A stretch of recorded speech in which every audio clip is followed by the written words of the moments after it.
আজকের গল্প নীল চাঁদের রহস্য। বাংলার দক্ষিণ পশ্চিম প্রান্তে ছিল এক বিস্তৃত গ্রাম, নীলডাঙ্গা। গ্রামটি যেন এক অদ্ভুত আবেশে ঢাকা থাকত।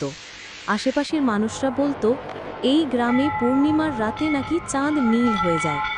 কেউ বিশ্বাস করত, কেউ আবার এটাকে গায়ের বুড়োদের বানানো কুসংস্কার ভেবে হাসাহাসি করত। কিন্তু গ্রামবাসীরা এক অদ্ভুত সত্য অস্বীকার করতে পারত না। নীল চাঁদের রাতে গ্রামের মাঝখানে থাকা শতবর্ষী বটগাছের নিচে থেকে ভেসে আসত মৃদু সুর, কখনো বাঁশি, কখনো আবার অচেনা গানের কলি। এই সুরে মানুষ যেমন মুগ্ধ হতো, তেমনি আতঙ্কও গ্রাস করত। গ্রামের এক তরুণ অরিন্দম শহরে পড়াশোনা করে সম্প্রতি ফিরেছে। সে বিজ্ঞানের ছাত্র, তাই এসব কুসংস্কারে বিশ্বাস করে না। মায়ের বহুবার বারণ সত্ত্বেও সে স্থির করল এই রহস্য তাকে উন্মোচন করতেই হবে। অরিন্দম এক রাতে কাকডাকা ভোরে সেই বটগাছের সামনে গিয়ে দাঁড়াল। আকাশ ভরে আছে পূর্ণিমার আলোয়, কিন্তু অদ্ভুত ব্যাপার হলো সেই আলো ছিল হালকা নীলচে। তার মনে হলো চোখের ভুল, কিন্তু মুহূর্তেই মাটির উপর থেকে উঠল সুরেলা বাঁশির সুর। সে মন্ত্রমুগ্ধের মতো হাঁটতে হাঁটতে এগুলো গাছটার কাছে। হঠাৎ তার চোখের সামনে দৃশ্য বদলে গেল। সে যেন আর গ্রামে নেই, বরং এক অদ্ভুত রাজপ্রাসাদের আঙিনায় এসে দাঁড়িয়েছে। চারপাশে ঝলমলে নীলাভ আলো, বিশাল প্রাসাদের দরজা খোলা। ভিতরে প্রবেশ করতেই দেখা গেল অগণিত মানুষ, সবাই সাদা পোশাকে, কিন্তু তাদের পা নেই। তারা যেন মাটি ছোঁয় না, ভেসে বেড়াচ্ছে।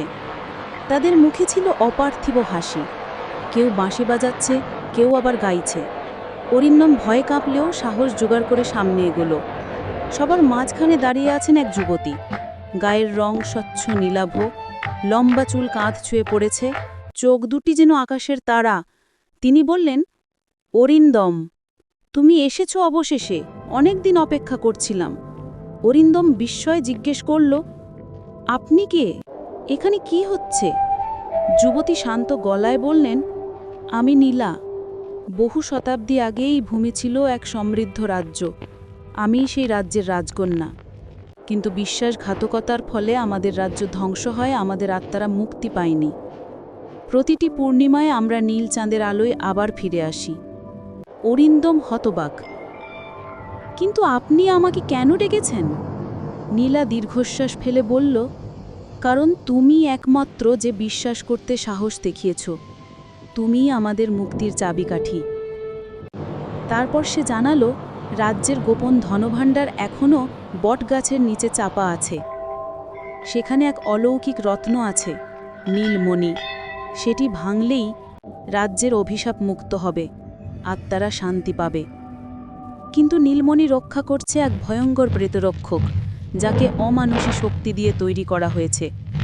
অরিন্দম ভয় পেলেও সাহস হারালো না। সে প্রতিজ্ঞা করল মুক্তি দেবে এই অভিশপ্ত আত্মাদের। পরদিন সকালে অরিন্দম গ্রামের বয়স্কদের সঙ্গে কথা বলল। সবাই প্রথমে হাসল, তারপর ভয়ে চুপ হয়ে গেল। কেবল এক বৃদ্ধা, ঠাকুরমা রত্না, চোখ ভিজিয়ে বললেন, হ্যাঁ বাবা, এ সত্যি। আমি ছোটবেলায় দেখেছি আমার ঠাকুরদা সেই ধনভাণ্ডার খুঁজতে গিয়ে আর ফেরেননি। তুমি যদি যাও তবে সাবধানে যেও। অরিন্দম প্রস্তুতি নিল। পূর্ণিমার রাত আসতে বেশি দেরি নেই। রাত নামল, আকাশ আবার নীল হয়ে উঠল। বটগাছের নিচে মাটি খুঁড়তেই দেখা গেল লোহার বিশাল দরজা। দরজা খুলতেই ভেতর থেকে বেরোলো এক শীতল বাতাস, সঙ্গে ভেসে এলো কর্কশ হাসি। অন্ধকার থেকে বেরিয়ে এলো বিশাল এক প্রেতরক্ষক। চোখ লাল, দাঁত ধারালো, দেহে আগুনের মতো আভা। সে গর্জে উঠল, কে সাহস করল আমার প্রভুর ধন ছুঁতে? অরিন্দম কাঁপলেও হাতের মশাল উঁচু করে বলল, আমি সত্য খুঁজতে এসেছি, তোমাদের অভিশাপ ভাঙতেই এসেছি। তীব্র যুদ্ধ শুরু হলো। প্রেতরক্ষক আগুনের গোলা ছুঁড়ল। অরিন্দম তা এড়িয়ে গেল। হঠাৎ মশালটা নীলাভ আলোতে জ্বলতে শুরু করল। মনে হলো যেন কেউ তাকে শক্তি দিচ্ছে। সে সাহস নিয়ে এগিয়ে গিয়ে প্রেতরক্ষকের কপালে মশাল ছুঁয়ে দিল। মুহূর্তেই প্রেত চিৎকার করে ছাই হয়ে মিলিয়ে গেল। ভেতরে দেখা গেল এক সোনালী পাত্র, তার মধ্যে রাখা ঝলমলে নীলমণি। অরিন্দম যখন নীলমণি হাতে নিল, তখন পুরো প্রাসাদ আবার চোখের সামনে ভেসে উঠল। নীলা আর তার প্রজারা হাসি মুখে দাঁড়িয়ে। নীলা কাঁপা গলার বলল, তুমি আমাদের মুক্তি দিয়েছ, আজ থেকে আমরা আর এই পৃথিবীতে আবদ্ধ নই। ধন্যবাদ অরিন্দম। সবাই ধীরে ধীরে আলো হয়ে মিলিয়ে গেল আকাশে। নীলা শেষবারের মতো তাকিয়ে মিষ্টি হেসে অরিন্দমকে বিদায় জানালো। পরদিন সকালে গ্রামবাসী দেখল বটগাছের নিচে আর কোনো রহস্য নেই। অরিন্দম সেখানে বসে আছে, ক্লান্ত কিন্তু শান্ত। সে সবার কাছে ঘটনার কথা বলল। গ্রামবাসীরা প্রথমে অবাক হলেও পরে আনন্দে কেঁদে ফেলল, কারণ বহু বছরের অভিশাপ শেষ হয়েছে।